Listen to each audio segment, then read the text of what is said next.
ఉండనివ్వను. Mind it.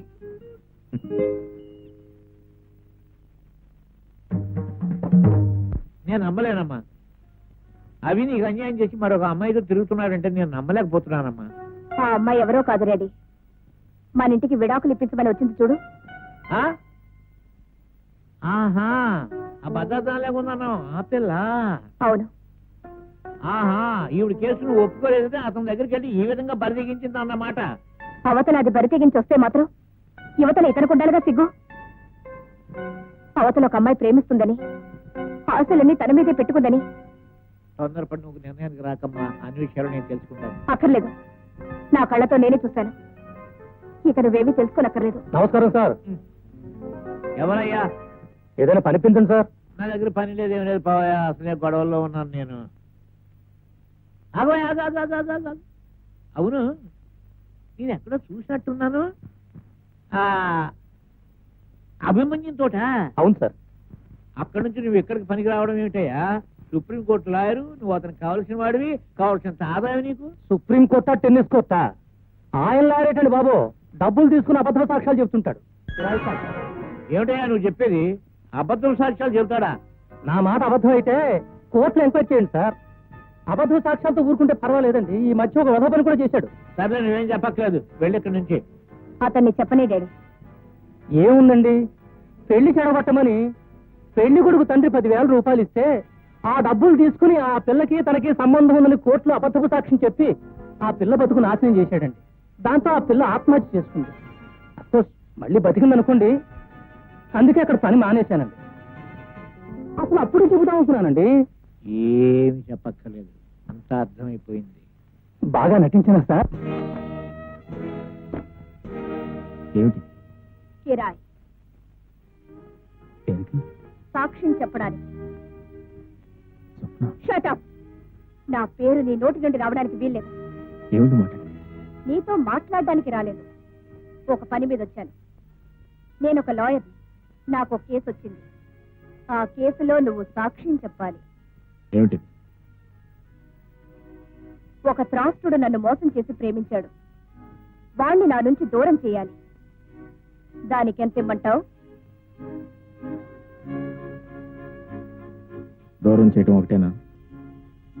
కాదు, ఉరి తీయించాలి. అంత ఘోరం ఏం చేశాడు? మనసుని ఫుట్బాల్ లాగా వాడుకున్నాడు. ఎటు తన్నినా తిరిగి తన కాలి దగ్గరికే వస్తుందనుకున్నాడు. ఎవరు? చెప్పానుగా, త్రాస్తుడని. నిన్ను ప్రేమించింది నేనే.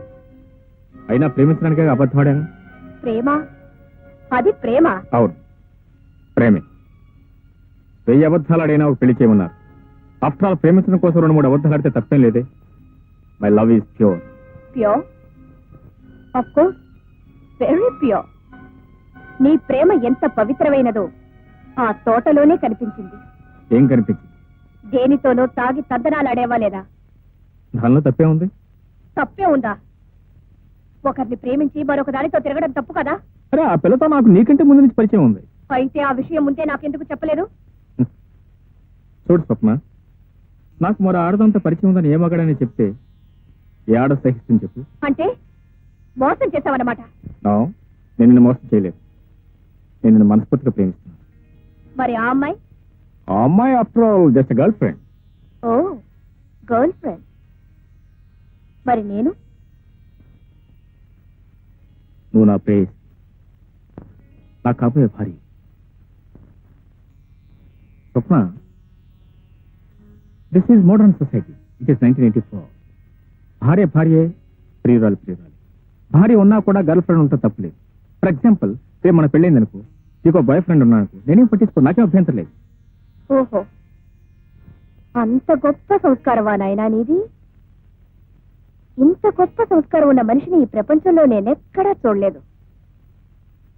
అంత గొప్ప సంస్కారవంతుడు నాకు ప్రేమికుడుగా దొరికినందుకు నా జన్మ ధన్యమైపోయింది.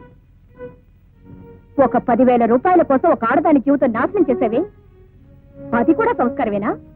ఆ అమ్మాయి కూడా గర్ల్ ఫ్రెండా? అది నా వృత్తి. ఓహో, వృత్తి పేరు మీద గొంతులు కూడా కోస్తావన్నమాట. స్వప్న, అది నీకు సంబంధించిన విషయం కాదు. నువ్వు నేను మాట్లాడుకోవాల్సింది మన ప్రేమల గురించి, మన పెళ్లిని గురించి. మిగతా విషయాల గురించి మాట్లాడే హక్కు నీకు లేదు. ఆడది మగవాడి మనసులోకి ప్రవేశించాలి తప్ప అతని వ్యవహారాలకు కాదు, అతని వ్యాపారాలకు కాదు. అయినా మగవాడు నిలదీసి అడిగే ఆడదంటే నాకు పరమస్తాయి. మరి నీకు ఇన్ని పట్టింపులున్నాయని ముందే నాకెందుకు చెప్పలేదు? నువ్వు అడిగుంటే నేను చెప్పుండేవాడిని. నీ మనస్తత్వం నాకు ముందే తెలుసుంటే నేను అసలు ప్రేమించి ఉండేవాడినే కాదు.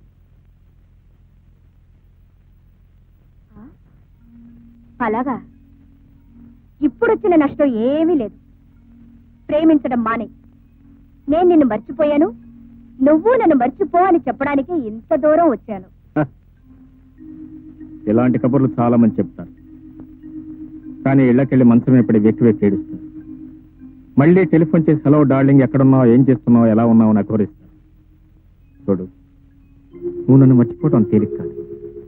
మనం గడిపిన క్షణాలు అలాంటి, ఆ రోజులు అలాంటి. You can never forget. ఏ క్షణంలో అమ్మాయితో నిన్ను చూశాను, ఆ క్షణంలోనే నేను నిన్ను మర్చిపోయాను.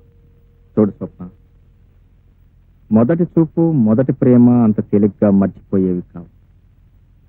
నేను బ్రతికుండగా నువ్వు నన్ను మర్చిపోవటం జరిగే పని కాదు. ఆ భ్రమలో ఉంటావనే హెచ్చరించడానికి వచ్చాను. నేను ఆడదాన్ని, జరిగిన దానికి మంచం మీద పడి వెక్కి వెక్కి ఏడ్చే ఆడదాన్ని కాదు. పిచ్చెక్కి ఆత్మహత్య చేసుకునే ఆడదాన్ని కాదు.